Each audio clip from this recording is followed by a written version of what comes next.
Maharu Rajasthan bulletin में बात करेंगे वैक्सीनेशन पर मोदी के बड़े ऐलान की। 18+ को केंद्र सरकार मुफ्त वैक्सीन लगवाएगी और 80 करोड़ गरीबों को दीपावली तक मुफ्त अनाज देगी। इसके साथ ही बात होगी ग्रेटर पर महाभारत की। मेयर पार्षद निलंबन का यह विवाद कोर्ट तक पहुंच गया है। इसके साथ ही बात होगी अनलॉक 2 की। कल से लागू हो रहे इस अनलॉक में छूट का दायरा बढ़ सकता है। साथ ही आपको मिलवाएंगे स्मार्ट रोबोट से। बने रहिए हमारे साथ, देखते रहिए न्यूज 18 राजस्थान। प्रधानमंत्री नरेंद्र मोदी ने आज राष्ट्र को संबोधित किया। आधे घंटे से ज्यादा अपने इस संबोधन में उन्होंने 2 बड़े ऐलान किए। पहला कि सभी राज्यों को अब केंद्र की ओर से मुफ्त वैक्सीन दी जाएगी। राज्यों को अब इसके लिए कुछ भी खर्च करने की जरूरत नहीं है। दूसरा, देश के 80 करोड़ गरीब लोगों को नवंबर यानी दीपावली तक मुफ्त राशन दिया जाएगा। मोदी ने कहा कि कोरोना की दूसरी वेव और इससे हमारी लड़ाई जारी है। दुनिया के अनेक देशों की तरह भारत भी इस लड़ाई के दौरान बड़ी पीड़ा से गुजरा है। हम में से कई लोगों ने अपने परिजनों और परिचितों को खोया है। ऐसे सभी परिवारों के साथ मेरी पूरी संवेदनाएं हैं। बीते 100 साल में आई ये सबसे बड़ी महामारी और त्रासदी है। इस तरह की महामारी आधुनिक विश्व ने न देखी थी और न अनुभव की थी।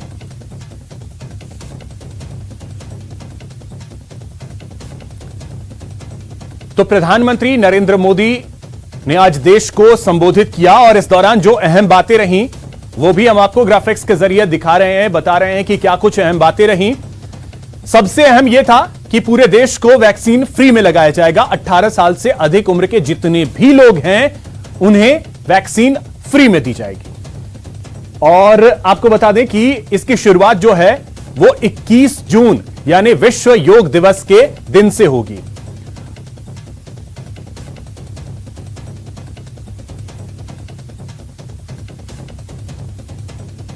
जब कोरोना के कारण लॉकडाउन लगाना पड़ा था तो प्रधानमंत्री गरीब कल्याण अन्न योजना के तहत 8 महीने तक 80 करोड़ से अधिक देशवासियों को मुफ्त राशन की व्यवस्था हमारे देश ने की थी।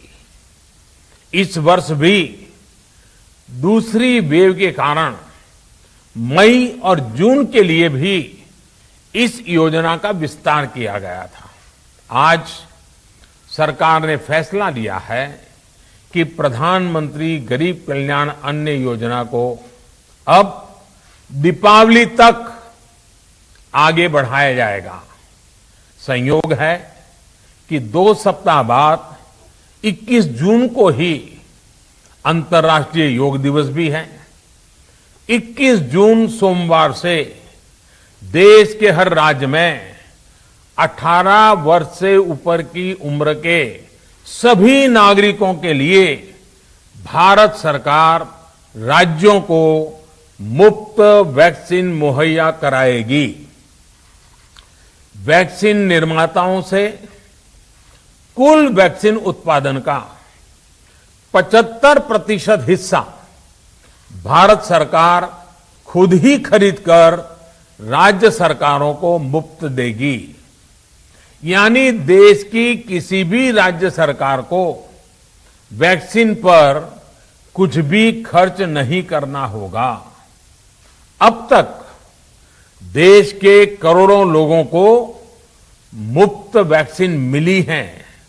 अब 18 वर्ष की आयु के लोग भी इसमें जुड़ जाएंगे। आज जब मैं आपसे बात कर रहा हूं तो देश में 23 करोड़ से ज्यादा वैक्सीन की डोज दी जा चुकी है। 23 करोड़। साथियों, हमारे यहां कहा जाता है विश्वासेन सिद्धिः, विश्वासेन सिद्धिः, अर्थात हमारे प्रयासों में हमें सफलता तब मिलती है जब हमें स्वयं पर विश्वास होता है। भारत ने 1 साल के भीतर ही एक नहीं बल्कि 2 made in India vaccine launch कर दी। हमारे देश ने, देश के वैज्ञानिकों ने ये दिखा दिया कि भारत बड़े बड़े देशों से पीछे नहीं है। भारत के इतिहास में कभी भी इतनी मात्रा में मेडिकल ऑक्सीजन की जरूरत कभी भी महसूस नहीं की गई। इस जरूरत को पूरा करने के लिए युद्ध स्तर पर काम किया गया। सरकार के सभी तंत्र लगे, ऑक्सीजन रेल चलाई गई, एयरफोर्स के विमानों को लगाया, नौसेना को लगाया गया। दुनिया के अनेक देशों की तरह भारत भी इस लड़ाई के दौरान बहुत बड़ी पीड़ा से गुजरा है। हम में से कई लोगों ने अपने परिजनों को, अपने परिचितों को खोया है। ऐसे सभी परिवारों के साथ मेरी पूरी संवेदनाएं हैं।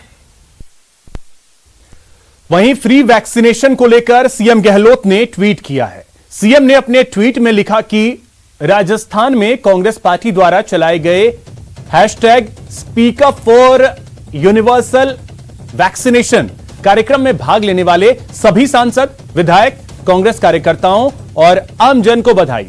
आपकी भावना के कारण आज प्रधानमंत्री श्री नरेंद्र मोदी जी को 18+ सहित सभी देशवासियों के लिए निःशुल्क वैक्सीनेशन की घोषणा करनी पड़ी। यही जन भावनाओं की जीत है।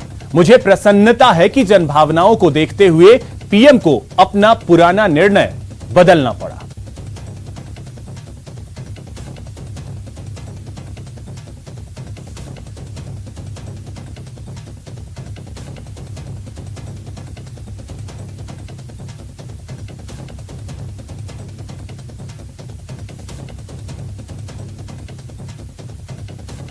वहीं परिवहन मंत्री प्रताप सिंह खाचरियावास ने भी ट्वीट किया और उन्होंने लिखा कि जनता सर्वोपरि है।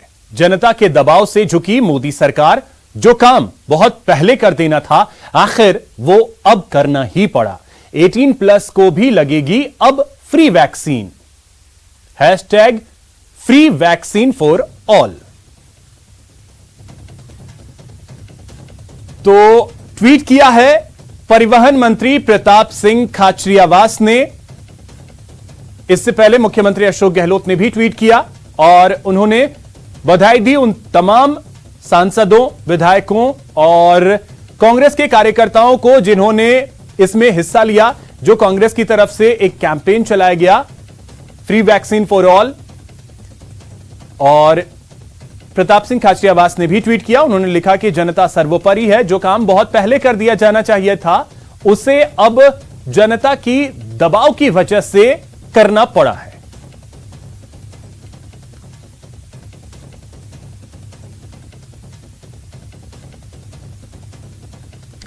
वहीं आपको बता दें कि बीजेपी के प्रदेश अध्यक्ष ने भी ट्वीट किया है। सतीश पूनिया ने लिखा है, प्रधानमंत्री जी हमेशा हमारे बीच अच्छे फैसलों के साथ आते हैं।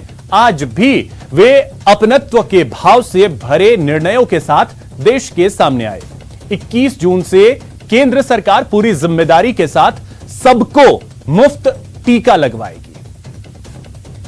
यह ट्वीट किया है बीजेपी के प्रदेश अध्यक्ष ने। आज भी वे अपनत्व के भाव के साथ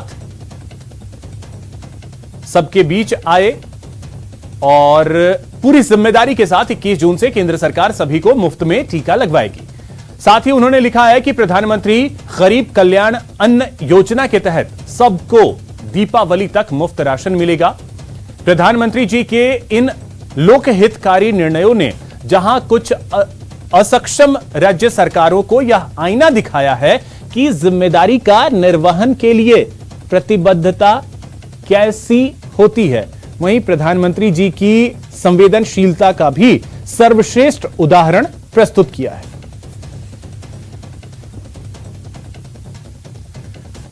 अब बात जयपुर ग्रेटर नगर निगम की लड़ाई की, जो अब सड़क पर आ गई है और कोर्ट तक भी पहुंच गई है। बीजेपी ने सड़क पर उतरकर प्रदर्शन की योजना तैयार कर ली है। नगर निगम की मेयर सौम्या गुर्जर और बीजेपी के 3 पार्षदों के निलंबन को बीजेपी अलोकतांत्रिक बता रही है, तो कांग्रेस का दावा है कि यह राजनीतिक नहीं प्रशासनिक फैसला है। आइए आपको दिखाते हैं ग्रेटर निगम के सियासी महाभारत पर यह खास रिपोर्ट।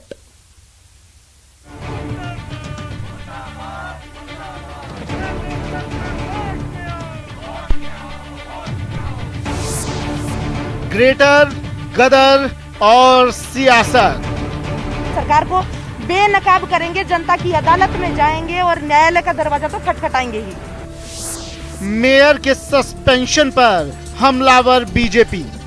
इस तरीके की छोटी घटना को जिस तरीके से बढ़ा चढ़ाकर पेश किया, मुझे लगता है कि जो आक्रोश है वो अब कोरोना के बाद सड़कों पर फूटेगा। चाहे बिजली हो, चाहे पानी हो, चाहे अपराध हो, चाहे स्कूल की फीस हो, चाहे किसानों की कर्जा माफी हो, सरकार ने एक बड़े आंदोलन को आमंत्रित कर लिया है।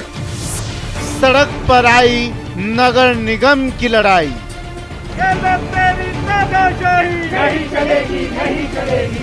जयपुर ग्रेटर नगर निगम की मेयर समेत 3 पार्षदों का निलंबन अब तूल पकड़ रहा है। कानूनी लड़ाई के साथ ही जनता की अदालत में भी बीजेपी ने जंग का ऐलान कर दिया है।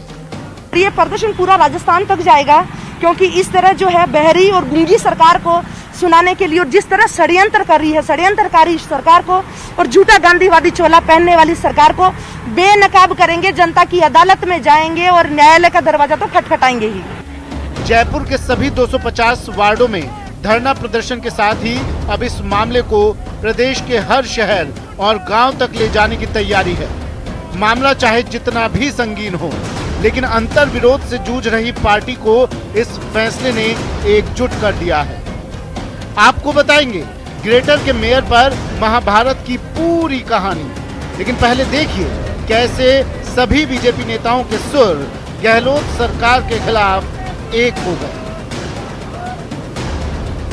पूर्व सीएम वसुंधरा राजे ने ट्वीट करके मेयर और पार्षदों के निलंबन की कार्यवाही पर सवाल उठाए। राजे ने लिखा,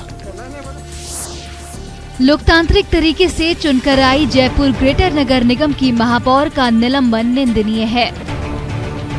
केंद्रीय जल शक्ति मंत्री गजेंद्र सिंह शेखावत ने सीएम अशोक गहलोत पर ट्वीट करके निशाना साधा।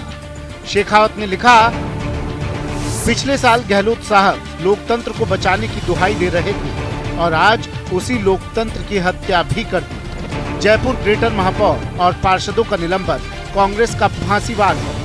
राजस्थान इस फांसीवाद को पनपने नहीं देगा। दरअसल राजस्थान सरकार ने जयपुर ग्रेटर निगम की मेयर और बीजेपी के 3 पार्षदों को देर रात निलंबित कर दिया था। ये निलंबन आयुक्त यज्ञमित्र देव सिंह और मेयर सौम्या गुर्जर के बीच हुए विवाद के बाद हुआ। आरोप है कि मेयर की मौजूदगी में बीजेपी के 3 पार्षदों ने आयुक्त के साथ धक्का मुक्की और बदसलूकी की और सरकार की शुरुआती जांच में मेयर और पार्षदों को जिम्मेदार माना गया। स्थानीय निकाय विभाग ने राजस्थान नगर पालिका अधिनियम 2009 की धारा 39(6) के तहत कार्रवाई की है। लेकिन सवाल जल्दबाजी में लिए फैसले को लेकर है। निलंबित होने वाली मेयर सौम्या गुर्जर का आरोप है कि उनका पक्ष जाने बगैर फैसला हुआ, जो एक तरफा है। सरकार को एक तरफा कार्रवाई करनी थी और जनप्रतिनिधि का और जयपुर की जनता, पूरे राजस्थान की जनता का मजाक बना के रख दिया सरकार ने। ये सरकार का दुर्भावनापूर्ण है। एक तरफा जो निर्णय है वो गलत है और राजस्थान की जनता और पूरे देश की जनता देख रही है। सरकार को होश में आना चाहिए। मेयर और तीनों पार्षदों के खिलाफ जल्दबाजी में हुई कार्रवाई को लेकर बीजेपी हमलावर है। सतीश पूनिया ने इस फैसले को लेकर गहलोत सरकार पर करारा हमला किया है। पहली बार ऐसा हुआ है कि जब निर्वाचित मेयर को इस तरीके से राजस्थान के इतिहास में पहली बार निलंबन किया है, ये उस तरफ इशारा करता है जो स्वाभाविक तौर पर जो विद्वेष की प्रतिशोध की राजनीति होती है।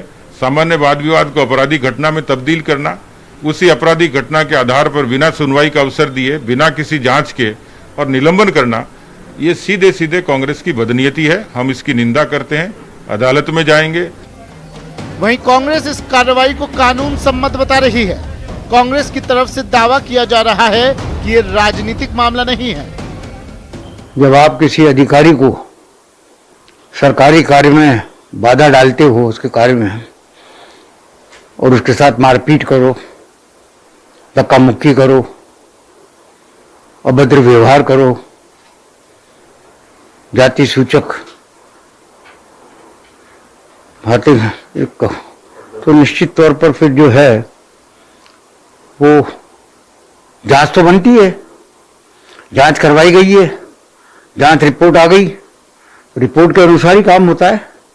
ग्रेटर कमिश्नर के साथ में बहुत आपत्तिजनक व्यवहार किया गया। उन्होंने एफआईआर लिखाई है।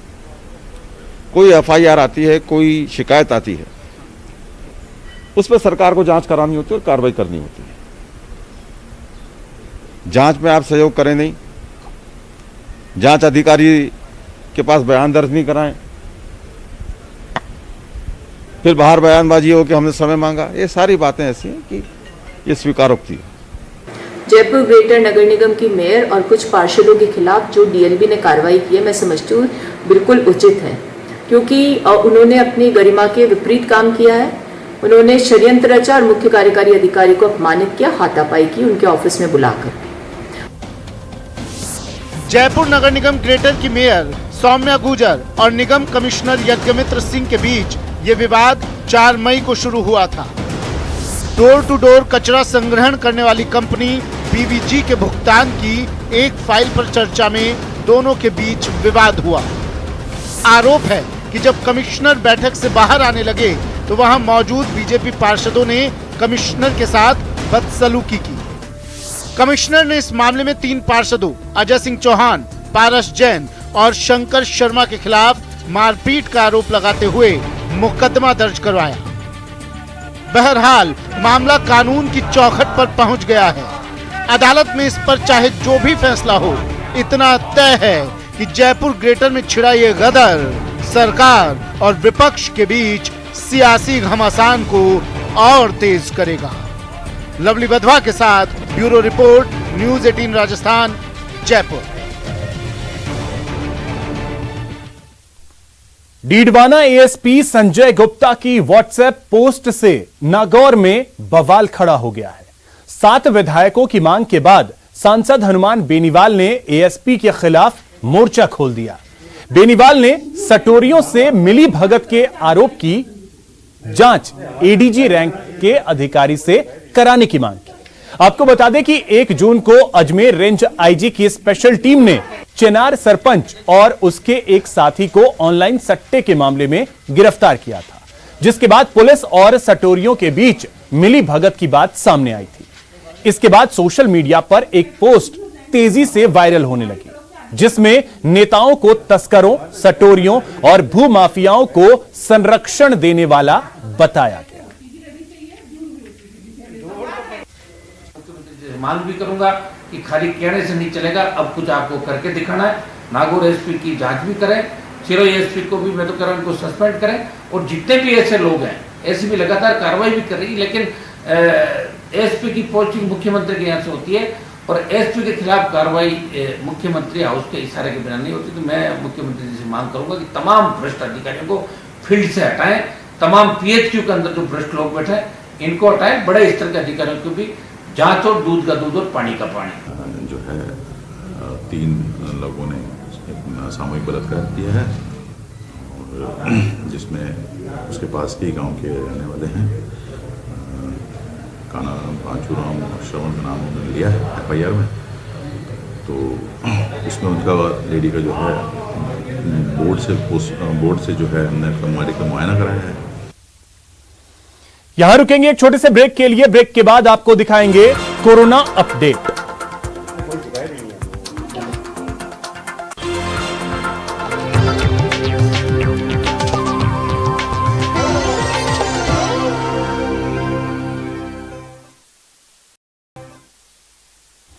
ब्रेक के बाद आपका स्वागत है। अब बात करते हैं कोरोना की। सख्ती की वजह से कोरोना की रफ्तार अब बेहद धीमी हो चुकी है प्रदेश में। बीते 24 घंटे में प्रदेश में सिर्फ 629 केस आए हैं। यह बहुत राहत की बात है प्रदेश के लिए। हालांकि 31 लोगों की मौत भी हुई है कोरोना की वजह से। जयपुर में सबसे ज्यादा 75 केस सामने आए हैं और प्रदेश में 3,429 लोग रिकवर हुए हैं बीते 24 घंटे में। एक्टिव केस की संख्या इस समय प्रदेश में 15,744 है। तो यह स्थिति है प्रदेश की बीते 24 घंटे की।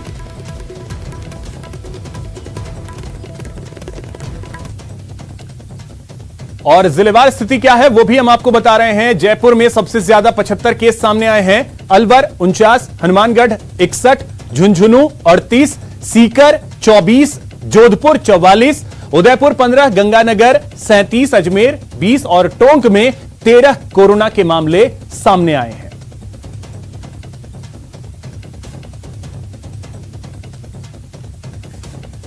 तो चलिए खबर पे अधिक जानकारी के साथ सहयोगी सौरभ गृहस्थी जयपुर से सीधे हमारे साथ जुड़ रहे हैं। सौरभ, ये बेहद राहत की बात है प्रदेश के लिए कि बीते अगर 24 घंटे की स्थिति देखें तो महज 629 केस आए हैं, यानी सख्ती का असर कहें तो साफ तौर पर दिख रहा।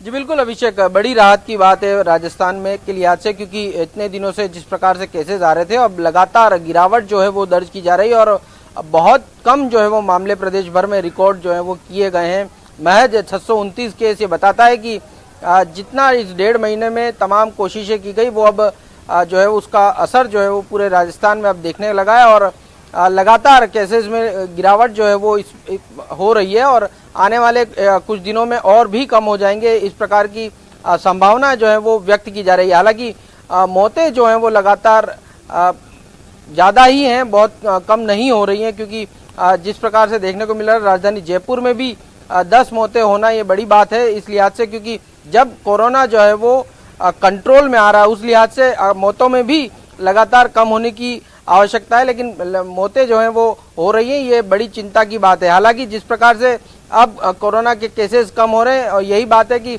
जिस प्रकार से लोगों ने जागरूकता दिखाई है तमाम जगहों पर, चाहे ग्रामीण इलाके हों या शहरी इलाके, तमाम जगहों पर लोगों की जागरूकता के कारण जो है वो कोरोना काफ़ी हद तक जो है वो कंट्रोल में आ चुका है। पिछले साल जब लॉकडाउन हुआ था तो लोगों को समझाइश करनी पड़ी थी कि लोग घरों से बाहर नहीं निकलें, लेकिन इस वक्त जब बहुत ज़्यादा पैनिक क्रिएट हो गया और लाखों मामले सामने आए, कई लोगों की मौत हुई, तब जाकर लोगों ने रियलाइज़ किया कि अब जो है वो घरों में रहना ही ज़्यादा बेहतर है और राज्य सरकार जो कोशिशें कर रही है, जिस प्रकार की सख्ती कर रही है वो बहुत आवश्यक है और उसके बाद जाकर अब जो है वो मामले कम हो रहे हैं। लेकिन कल से जो है वो मॉडिफाइड लॉकडाउन जो है वो लागू होने जा रहा है, कुछ देर में इसकी गाइडलाइन जो है वो आने वाली है। तो अब ऐसे में लोगों को और ज्यादा सतर्क रहने की जरूरत है, क्योंकि कोरोना पर अब कंट्रोल जो है काफी हद तक पा लिया गया है, इसको बस कंटिन्यू करने की जरूरत है। बहुत शुक्रिया सौरभ आपका तमाम जानकारी के लिए।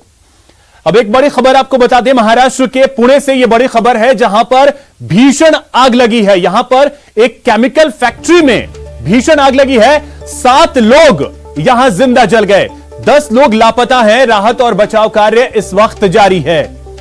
तो यह बड़ी खबर महाराष्ट्र के पुणे से, जहां पर एक केमिकल फैक्ट्री में भीषण आग लगी है। यह तस्वीरें आप देख सकते हैं। धुएं का गुबार जिस तरीके से उठ रहा है उसको देख करके अंदाजा लगाया जा सकता है कि आग कितनी भीषण है। और 7 लोग इस आग में जले हैं, 10 लोग अभी लापता बताए जा रहे हैं। राहत और बचाव कार्य यहां पे चल रहा है। तो तस्वीरें हम आपको दिखा रहे हैं। पुणे से यह तस्वीर सामने आई है जहां पर एक केमिकल फैक्ट्री जिसमें भीषण आग लगी, धुएं का गुबार जिस तरीके से उठ रहा है, आग की लपटें भी आपको दिखाई दे रही होंगी तस्वीरों में। तो इन तस्वीरों को देख करके अंदाजा लगाया जा सकता है कि आग कितनी भीषण है। राहत और बचाव कार्य यहां पर लगातार किया जा रहा है।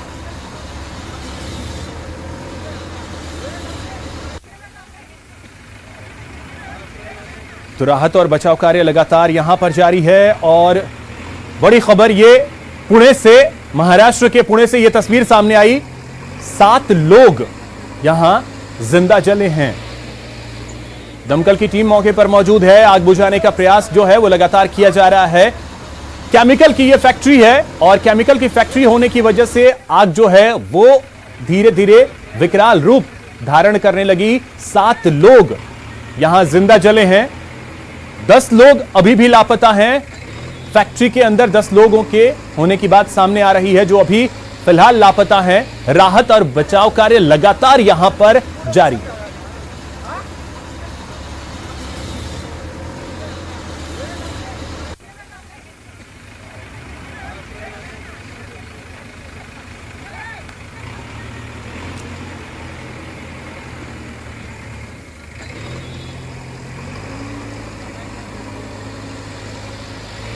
तो धुएं का गुबार जिस तरीके से उठ रहा है उसे देख करके स्पष्ट तौर पर अंदाजा लग रहा है कि आग कितनी भीषण है। आग की लपटें भी आपको दिखाई दे रही हैं।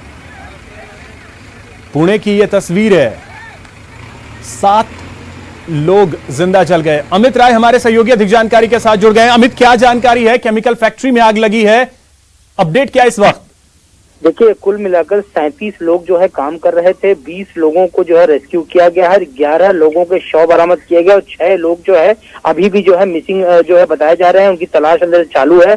केमिकल फैक्ट्री जो है ये बताई जा रही थी, अचानक जो है कुछ देर पहले यहाँ आग लगी और आग इतनी ज्यादा बढ़ गई यहाँ पर कि पूरी तरीके से आग फैल गई और आग में जो है झुलस कर जो है 11 लोगों की मृत्यु हो गई है। 6 लोग अभी भी अंदर फंसे हुए हैं।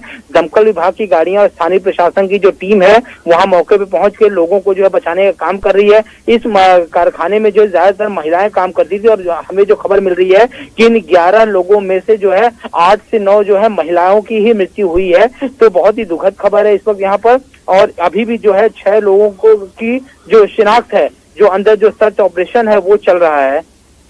अमित, कारणों का कुछ पता चल पाया है? देखिए, अभी तक कारणों का पता नहीं चल पाया। स्थानीय प्रशासन से लगातार बातचीत कर रहे हैं। उनका साफ तौर पे कहना है कि हमारी पहली प्राथमिकता है लोगों की जान बचाने के। SVS एक्वा टेक्नोलॉजी ये कंपनी का नाम बताया जा रहा है और यहाँ पर प्यूरीफायर बनाने वाली कंपनी जो है ये बताई जा रही है यहाँ पर, जहाँ पे ये पूरा हादसा हुआ। और अभी भी जो है मैं आपको बताऊं, ये पुणे के पिरंगूट MIDC में जो है ये प्यूरीफायर बनाने वाली कंपनी, इसमें भीषण आग जो है लगी है यहाँ पर। तो अभी 6 लोग जो है अंदर फंसे हुए, उन्हें बचाने का काम चल रहा है। अमित, आग बुझाने में अगर मैं आपसे जानना चाहूं किस हद तक सफलता मिल पाई है फिलहाल? देखिए, अभी ये बताया जा रहा है कि लगभग 90% जो है आग पे काबू पा लिया गया है। 10 से ज्यादा दमकल विभाग की गाड़ियां जो है वो आग को बुझाने में लगी हुई हैं। आसपास की महानगर पालिकाओं से भी जो है गाड़ियां जो है मंगाई जा रही हैं। तो 90% जो है आग पे काबू पा लिया गया और 10% जो है काबू पाया जा रहा है। और जिन इलाकों मतलब उस कंपनी के जिन इलाकों में जो आग बुझ गई वहां पर जो है वाटर कूलिंग का काम भी जो है लगातार चल रहा है। चलिए, बहुत शुक्रिया अमित आपका तमाम जानकारी के लिए। तो 11 लोगों की मौत हो गई है, 6 लोग अभी भी लापता हैं, जिनका सर्च ऑपरेशन किया जा रहा है, उन्हें खोजा जा रहा है। केमिकल फैक्ट्री में भीषण आग लगी है, तस्वीरें आप देख सकते हैं। यहां रुकेंगे एक छोटे से ब्रेक के लिए। ब्रेक के बाद आपको बताएंगे कहां कहां रिश्वतखोरों पर कसा शिकंजा।